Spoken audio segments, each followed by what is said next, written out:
Guys, welcome back to my channel.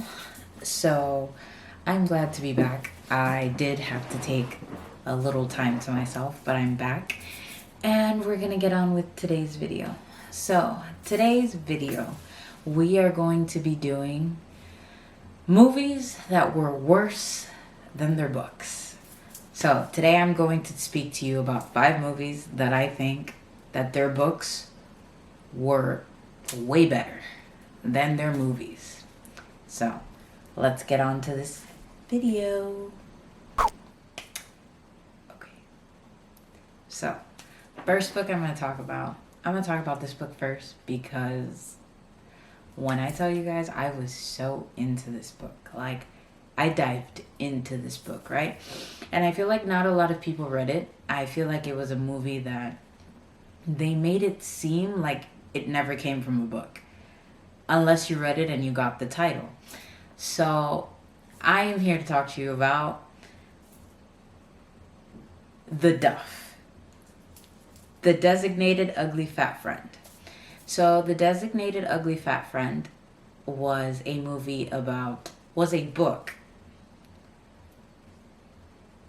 book about a plus size girl who goes to a party and she has 2 very good looking friends.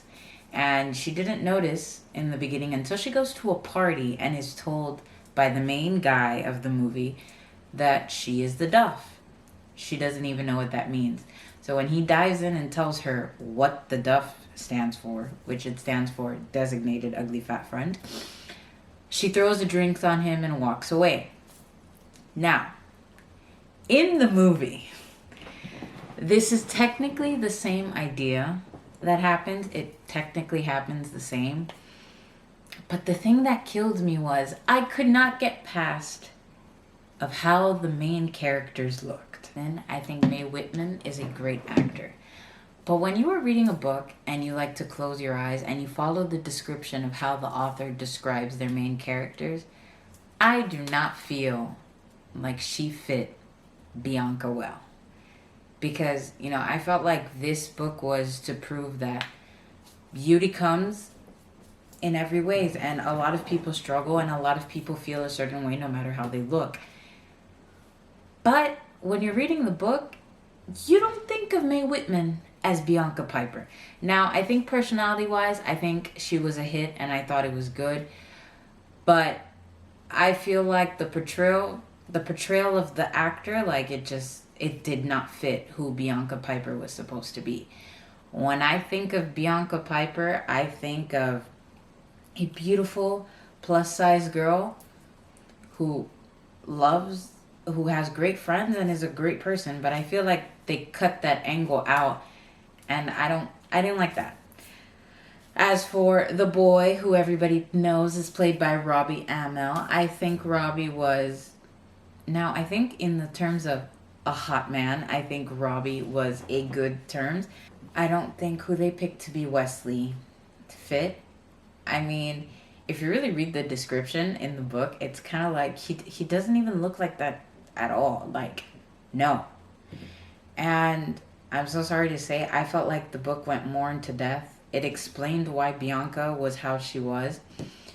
You got a more backstory on her friendship, and honestly, it's sad to say it was a silly teenage movie when in the book it was a real young adult for real, and it gave you feelings and it made you understand, and I feel like you could connect to the characters well, but that was failed to be done in the movie. So I think it's a worthy book, but not at all a worthy movie.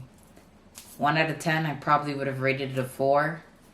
Yes, it was funny in a teenage-ish way, but like it was not what I read. And I'm pretty sure if you guys read it too, you would feel the same way. So that is book 1. All right. Now we're going to go to book 2. Okay. Book 2. Well, book 2 is the infamous 50 Shades of Grey. 50 Shades of Grey. Now, we all know Mr. Christian Grey and Anastasia Steele. So This was a book of a 3-part trilogy, and they were 3 books. We had 50 Shades of Grey, 50 Shades Darker, and 50 Shades Freed. Now, when I think about these books, I think, I like them because you got a real understanding of who Christian Grey was. And you got his family, and you got how he acted, and you saw him in different points of view. You saw the Christian that was a businessman. You saw the Christian that was broken. You saw the Christian that was serious. You saw the Christian that was in love.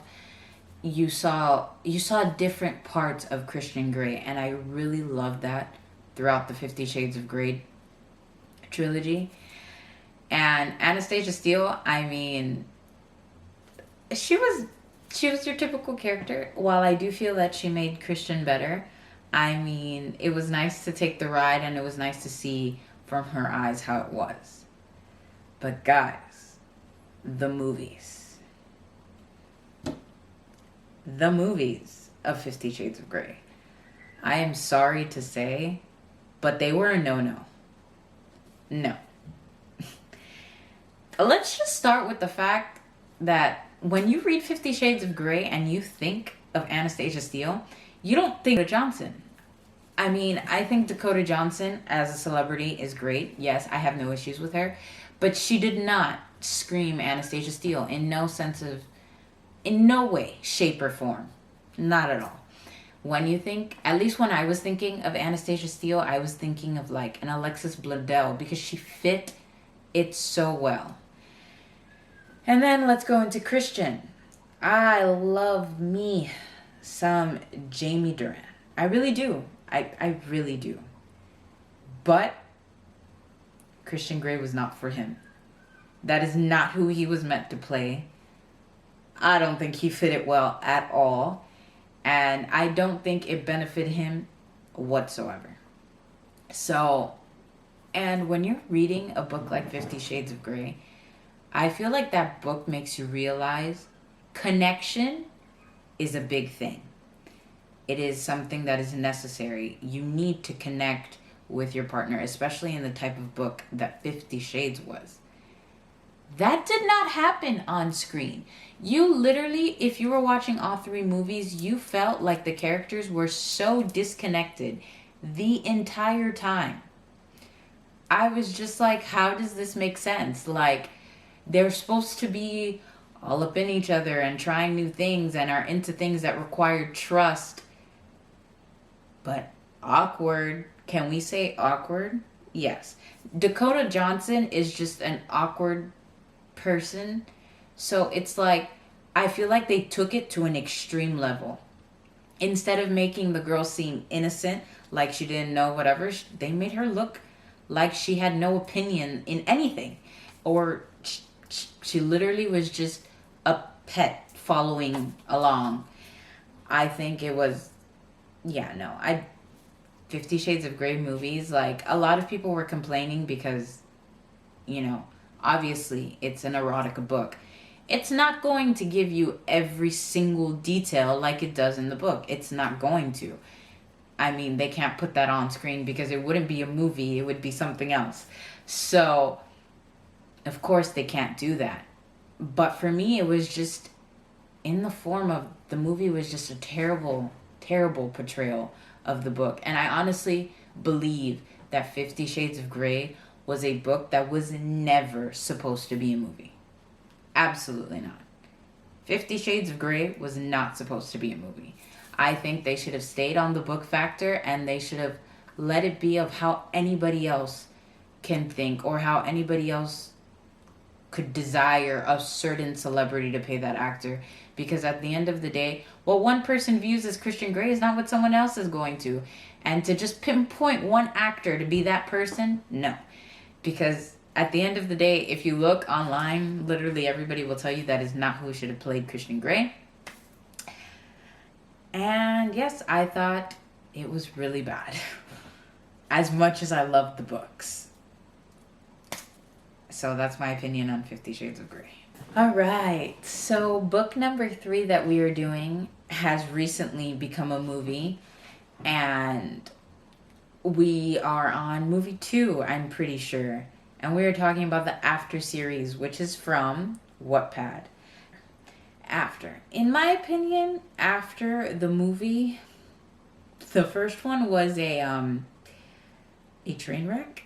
Yes, I would say a train wreck. And I'm not someone who is like not understanding. I totally get with the amount of physical aspects that happened in the book, in the first one especially, it could have not all been put into the first movie.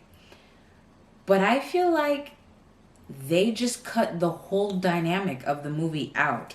Like, yes, not only a lot of details were missing physically, a lot of details were missing entirely.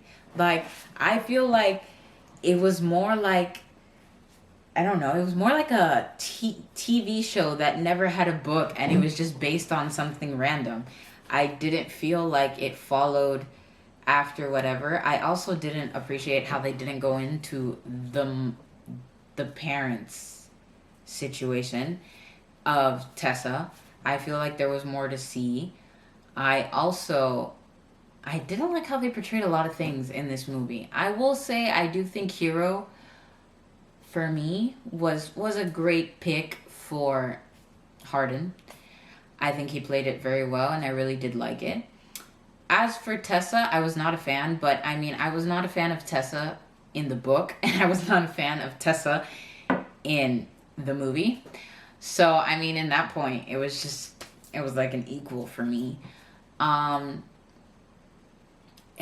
I feel like they made Tessa be the victim in the first one, right? Which I understand what Hardin did was wrong. But I feel like we just passed over what she did to her ex-boyfriend like it was cool. And that's not cool. And, you know, like, no, like she cheated. And just like Hardin did something bad in the first book, so did she. She was not an innocent saint. And yeah, no, I feel like they cut out a lot. And I feel like their relationship was made way more profound than what they made it seem in the movie. It was just lacking. That's the terms of how I would describe After. Lacking. And it was just teenage garbage. I'm sorry. As mean as that sounds, like, honestly, I thought, yeah, that's what I think of the movie. So yes, I recommend you read the books. Definitely, instead of watching the movie. Like, if you don't want, like, if you like the movie, then, you know, just don't read the books, because then you'll figure out of how much you missed. Yeah. Like, they were just like, attention to detail from the book, ignore, throw it out. Oh well. We'll move on without it. Yeah, that's what they did in After. So, if you liked the movies, do not read the book. And if you read the book but you haven't gone on Netflix to watch the movies, just don't do it. I did it for you. Don't do it. You're good. All right. Okay, guys, so we are on to movie 4. Now, this one is a hard one for me. And I say this one is a hard one for me because I have a love-hate relationship with this book/movie. Now, I absolutely loved the books. And I thought it was beautiful and I thought it was great. And the movie I did not hate, but I also did not love. It was an okay movie. But at the end of the day, the book was much better than the movie. So we are here to talk about A Fault in Our Stars. Now, A Fault in Our Stars. When I say a gut-wrenching book, I mean gut-wrenching. Like, get ready to cry. Book or movie, because honestly, I cried in both. And I'm not ashamed to say it. I did cry in both because they both just hit you real hard. In Our Stars, I think it was different because to me, in A Fault of Our Stars, there was no antagonist.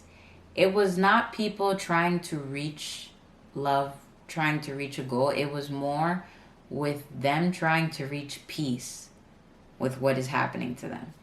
And in the terms of trying to reach peace, there is a love that grows from it.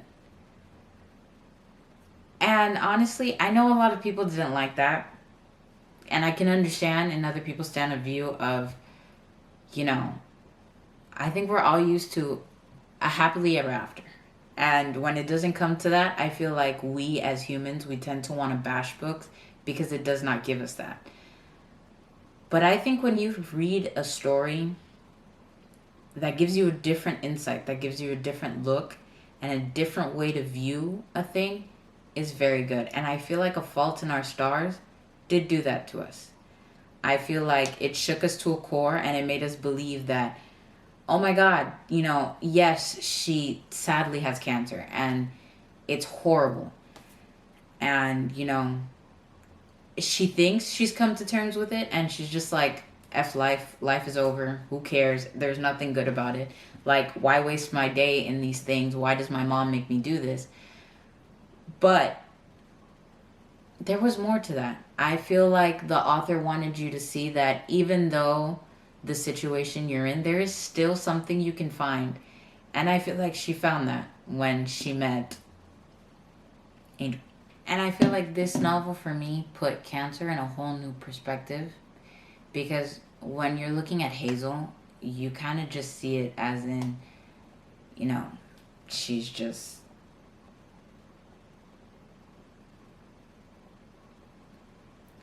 I feel like when you're looking at how the author portrayed Hazel's perspective of cancer and how she feels and all her emotions, I thought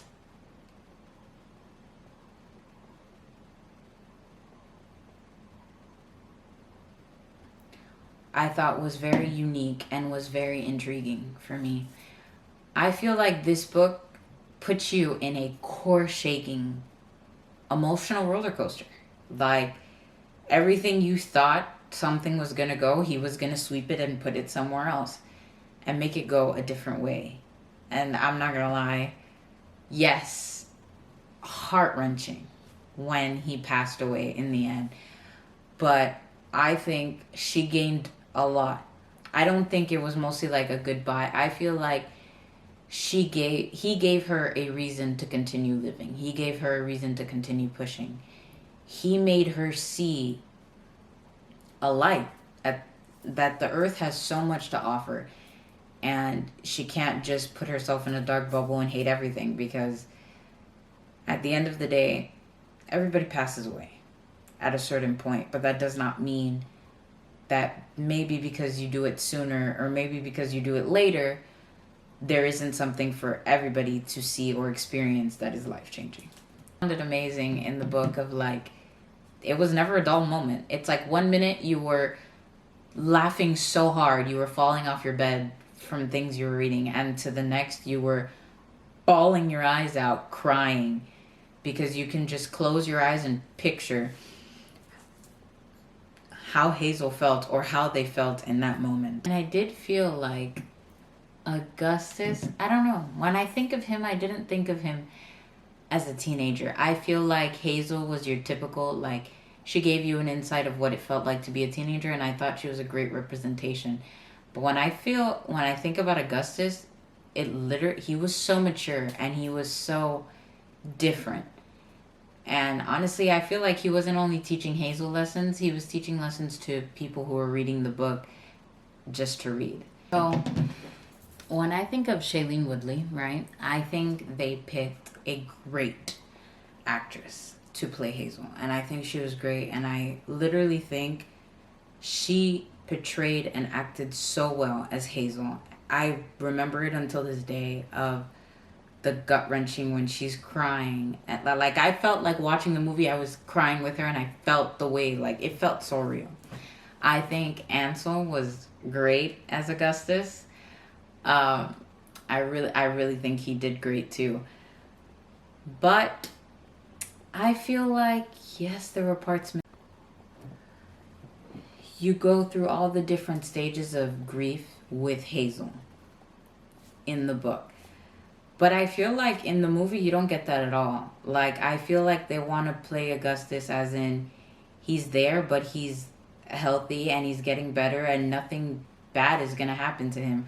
I feel like you really don't dive in to what's wrong with him and how sick he actually is. So I feel like it's unexpected in the movie. Like boom, he passes away. But I liked in the book that you knew it was going to happen. You knew you were going to have to let go of him. And it made you appreciate him more. And I liked that connection that we dived into the book. And I really feel taking away that aspect in the movie, I'm sorry, I really couldn't connect with Augustus's death as much as I did in the book. In the movie, I could not. Was it sad? Absolutely. Did I cry? Yes, I did. But I don't think it was on the same level at all. I think by them taking that away, I think it was a mistake, and I think it was a wave they should have gone on, but I feel like they cut it, and I didn't appreciate that. That really upset me. And I think the thing that killed me, like literally, I remember when I saw this part in the movie and when I read this part in the book. When Hazel is laying in the grass and she's reading the letter and she looks up, and I feel like, you know, and she looks up and it's like she's reading her vows. To me, I feel like she should have said I do instead of okay. I literally was there like, what? Why okay? Like that is such, like, I don't know. It literally irked me so much because I felt like that was just like an okay. But no, that's not it. It should have been I do. Like I feel like that would have been much better. And that really did get me. But I don't think the movie was absolutely horrible. No. I think it was a pretty good adaptation of the book. But there were parts that I don't agree with. And I think, one, not showing how sick he really was. Like, no. You should have shown how sick Augustus really was. And I feel like, you know, it took a long period and you got to go on the ride with them. But in the movie, honestly, from Amsterdam, I felt like in 15 minutes he was dead. It was too fast. It was way too fast paced, and I didn't appreciate that. And the ending should have been I do instead of okay. We are on to our fifth and final book that I will be talking about today. And that book is The Hunger Games. So, The Hunger Games. You have... The Hunger Games was a very popular series. I'm pretty sure I remember when that book came out, literally everybody was reading it. If you went to a bookstore and, you know, obviously you can sit and read, everybody was reading that book, hands down. And I loved the books. I loved the books. They took you on a wild ride. And honestly, I thought the books were phenomenal. And I reread the books because I liked them that much. But let's get on to the differences between the book and the movie. So I feel like what made The Hunger Games an amazing book was connecting with Katniss. When you are connecting with Katniss in the book, I feel like I loved the aspect of you could truly dive into her mind. You know what she was thinking. You knew what she was going to do next. You knew how she felt. You could connect with her character more. Now, of course, they're not really able to give you that in a movie. And I felt like that disconnected the audience from Katniss movie-wise than it did from Katniss book-wise. And I feel like to be able to connect with your main character is important. You want to know what they're feeling. You want to know how they think. And sometimes I found myself in the movie, I was looking at Katniss and I felt like I was just staring into her blank face, but like I had no idea what she was thinking. And then she would do something and I'd be like, why? or she would be some kind of way, and I'd be like, I don't understand. And I feel like when I look back at it, I didn't have those feelings in the book. I also felt like you got more details into her and Peeta's relationship into the book. And I feel like in the movies, I don't know if it was just me, but like their relationship in the movies, honestly, I felt nothing there. And I felt like they were either just destined to hate each other and kill each other off, or basically, Peeta was just her little brother. Like her brother that she's taking care of, and she could not bear to lose him because, I mean, that's her brother. I did not feel no romance connection. I did not get that at all. Honestly, when they would kiss in the movies, I was more like, really? Then actually, I was like, yeah. Like in the books, I felt like I was happy that they got together. I was Team Peeta all the way. But in the movie, I was like, this is really awkward. Like, this should not be happening. So, yeah, I had different, like, I feel like when I watched the book, I was feeling some type of way. And then when I watched the movie, I was feeling another type of way. I also didn't appreciate, I felt like there were certain parts in the books where Hamish came out and Hamish was there. And I felt like it was important. I felt like his presence was important. But they cut him out of those parts in the movie. And I was like, I'm kind of waiting for that because, it was an important thing in the book. And then, blam, no, not in the movie. They didn't care. And I was like, oh, okay, great. I really, really didn't like how they completely cut out Madge. I feel like when you think about Katniss in the book, I feel like, yes, Gale was obviously her most important friend, but Madge was too. She was basically Katniss's only other friend, and just to completely cut her off and not give her an on-screen, I didn't like that, and I was kind of like taken aback of why they did that, and it was never explained. I guess she wasn't important enough to them, but I feel like, it is an explanation on Katniss and how she is and how she sees friendship.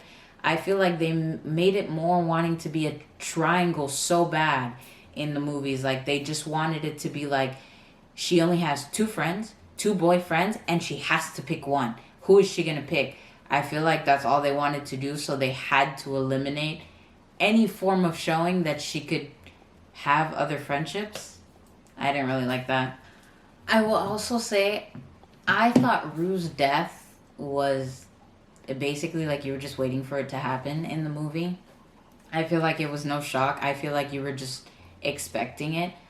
But in the book, that's not what happened. And I feel like if they would have followed how it went in the book instead of how it went in the movie, I think it would have made a bigger shock. It would have been much more like, it would have pulled you in much more than it actually did. Like, I feel like it was just like, no, okay.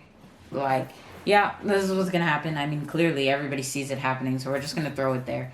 But I feel like in the book it was portrayed way better, and it really put you in it, and it was just like, boom. Like, it was just thrown at you out of nowhere in the book. But in the movie, literally, you were just expecting it. You were literally like this. Okay. Yeah. No, not a fan. And I feel Katniss, right? It could be just me, but I feel like Katniss in the book, she's a strong, independent, to herself, get stuff done woman. Well, I mean, except in book 3, she's really crying a lot in that one. But, I mean, that's beyond the point. But if you really read into the book, in my perspective, you see Katniss as someone who's broken, hurt, has been through a lot, and is literally just trying to make face for her family. And I think that's what makes her strong, right? And I kind of like that in the book. Because it showed you, like, certain things that happen in your life, or certain people that in your life can make you push forward and can make you be stronger and can make you be a better you. And I feel like that did happen to Katniss. Like, there's some things she had to put aside because she had to stay alive, because she had to do something. She had to, because of her family. She wanted to get back to her family. She wanted, she wanted to make a change of this. But I feel like you didn't get that in the movie. You just got her as a person who only cares about herself until she randomly has something for Peeta and Rue because she sees her as a little sister. But other than that, I don't feel like you see an aspect of her being broken or really what she went through or anything like that. So I didn't like that. But do I think it was horrible? No. Do I like the Hunger Games? Yes. I think the movies are pretty good. But I still think at the end of the day, book over movie. So that's that. Well guys, I hope you enjoyed today's video. That concludes what we did, and those are the books that I thought that were way better than their movies. Comment below if you agree, or comment below some books you want me to, movies that you want me to review. All right, see you guys next week. Bye.